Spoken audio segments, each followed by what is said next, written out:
If you want to tell the difference between a pretender and a real contender in the NHL, just take a look at what they do at the trade deadline. If you get to the trade deadline and you see, okay, I need a second line center, I need a top pairing defenseman, and I need a starting goaltender, probably not going to be a contender if you're trying to shop for all three things last minute. Contending teams oftentimes are built really solid heading into the trade deadline and just look for those fine-tuned things that maybe they can upgrade, maybe they can find a position to enhance, make better, but for the most part they're just trying to bolster their lineup and make it as best as they can without a real, target, so to say. Last year's Winnipeg Jets team, I believe, was a pretender. They needed to find pieces like a second line center, and it's not to say the Jets don't need one this year, but it feels like a lot of what the Jets bought last year at the deadline and a little bit before the deadline was to fix problems such as the power play. Sean Monahan was brought in to fill the 2C hole as well as play the power play. He did okay with that during the regular season. He was great on the power play, but the 5-on-5 game suffered. Tyler Toffoli acquired again solely for scoring and to be on the power play. This, of course, didn't really work in the playoffs. Both guys kind of just disappeared, weren't great 5-on-5, and that's really just the end of that there. This year, a little bit different for Winnipeg as their power play is arguably their greatest strength. Their 5-on-5 numbers are fairly good. And now the question is, what are they going to do before and at the trade deadline this year? Because there are some spots that they can definitely upgrade, but I wouldn't really consider them holes anyway. Vlad Namestnikov has filled in actually really well between Nikolai Ehlers and Cole Perfetti. But that really does make you think, okay, who is out there that can be an upgrade? And there are some options. We'll talk about them in this video. But if you really want to go out and win, you're going to have to pay. In this video, I'm going to be talking about some centers that the Winnipeg Jets may be looking at before and at the trade deadline to really bolster this lineup and get ready for the Stanley Cup playoffs. The first player we're going to be talking about today is Brock Nelson, the big center from the New York Islanders, coming in at 6'4", listed at 205. Through 20 games this year, only has 10 points, 7 goals, and 3 assists. The Islanders are a team this year that have struggled, kind of near the middle bottom of the league right now. Lots of injuries around this team, and it kind of doesn't seem like they're going to be much of a threat this season. Maybe Ilya Sorokin pulls out some magic for them, but it really doesn't seem like that's going to be happening this year. In Brock Nelson's last 3 NHL seasons, he's eclipsed the 30-goal mark all 3 times. He's looked very good, anywhere from like a 60 to 75 point scorer in that span. He's the real deal. He could really help Winnipeg there on that second line, and being such a big body, I think he'd really complement Nick Ehlers and a guy like Cole Perfetti. I do think that he's a guy that can make more space for Perfetti. Ehlers already does that with his speed, but just having that size to go out in front, I think, is something that maybe Vlad Namestnikov misses a little bit. He isn't afraid to get in those dirty areas, on that second line or anything, but I don't think he's the best net front presence really for that line, although has done a very serviceable job. I'm not knocking Vlad whatsoever.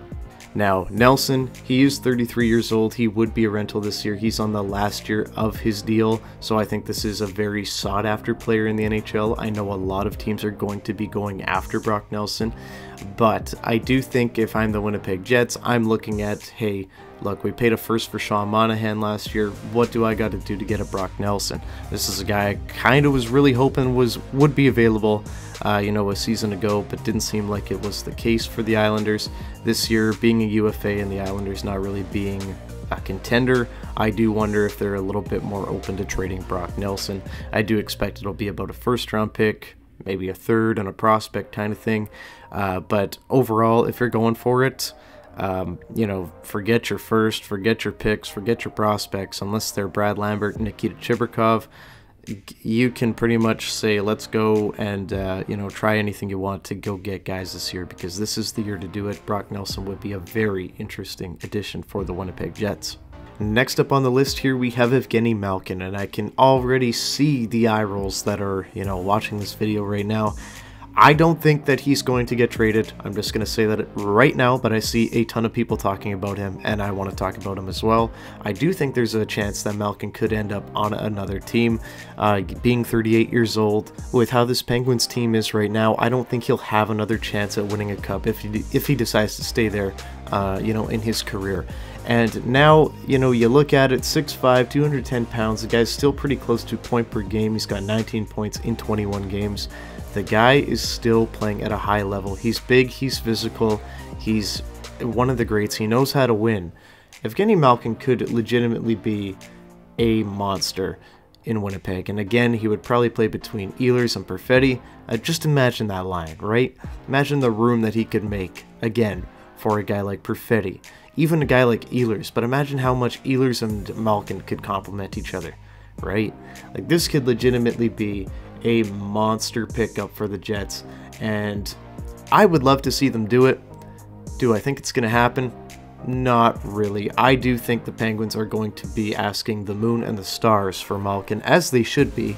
But, at this point, I really don't see this one happening. I see this one being circulated a lot around really everywhere, but I do think it is pretty unrealistic at this point. And just the way the Penguins have seemed to have, run their ship, I don't know if trading Malkin is really, on the agenda right now.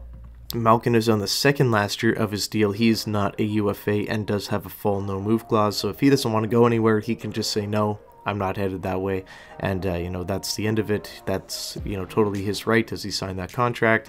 And yeah, I don't know. I think if anything, next year's the year that he'd be a little bit more likely to be moved if he wants to go chase a cup, because if he does want to still play, he can go re-sign in Pittsburgh, hang out with Crosby some more if he wants. He can do whatever after that season ends. But UFA, he would have to stick around for another year, and I just don't see it. I don't see the Penguins parting with him. I think he's too sentimental as an asset, and I don't think he wants to leave enough for the deal to happen. But yeah, that's just my thoughts on Malkin. But yeah, would be really fun in a Jets jersey, I will say that. Next up here, the last guy we're going to be talking about today is Yanni Gourde from the Seattle Kraken. Now, Gourde is one of those players that's a little bit interesting to me, and I need you to, walk with me here with this one. He is a UFA at the end of the year. He only has 2 goals and 7 points through 20 games this season, but this is a guy that knows how to win at the big stage, right? Obviously played for the Tampa Bay Lightning, won a Stanley Cup, and now he's with Seattle, and he's done very well in his career with the Seattle Kraken. 48 points in his first season with them through 74 games, 48 points again in 81 games. Last year tailed off a little bit. In 80 games he posted 33 points, and this season it seems like he's falling off a little bit more. This is more of a player that, you don't really expect to be blowing out the money for. I don't think that he's going to be demanding, a first-round pick in return. I don't think it's going to be anything like that. But it is interesting to me because I don't know what the Jets' plans are here. If they're looking to really upgrade on defense and they decide to blow a first-round pick and maybe even some prospects, to bring someone big in, that's not going to leave a lot for them to add, a second-line center, if that is, still the goal at that time. But I do think Yanni Gourde would be an interesting pickup, or at least create some depth for the Jets, because if you pick up Gourde and decide, okay, you know what, he's going to play on the second line, Vlad Namestnikov can move down to the fourth line. Now, this would happen really with all the pickups that we've talked about before, but it would be way more inexpensive, in my opinion. I really don't think that Yanni Gourde is going to go for like a first or a second round pick. I do think that, maybe a third, a prospect or something like that could get a deal done. And I don't know. I just think that, if you blow out a lot of your stuff for defensemen and you really upgrade at the back end, then if you want to be able to upgrade your forward core with a centerman for somewhat cheap, I think Yanni Gourde could be your guy. I think he's going to be sought after for sure, but I don't think the price is going to get too high on him, given some of the other names in the market. So, worst case scenario, I think Yanni Gourde would be a great addition to the Jets, and, being a UFA, whether he plays on the second line or he's, there to establish that fourth line, Iafallo and Barron, maybe the Jets pick up another winger there to get even scarier. Hey, I don't know. It could be a problem, right? So Yanni Gourde is one of those guys. Very interesting to me. Maybe he ends up being a player, in a situation, a role player. but I do think it could be an interesting under-the-radar pickup for teams, but you know, the Winnipeg Jets in particular I think would benefit big time. But that's all I got today, guys. What did you think about the 3 on this list today? If I had to pick out of the 3, Brock Nelson would be my number 1. Who would be your number 1? Let me know down in the comments below. Leave a like and subscribe to the channel if you haven't already, and I'll see you guys in the next one. Go Jets, go. Bye-bye.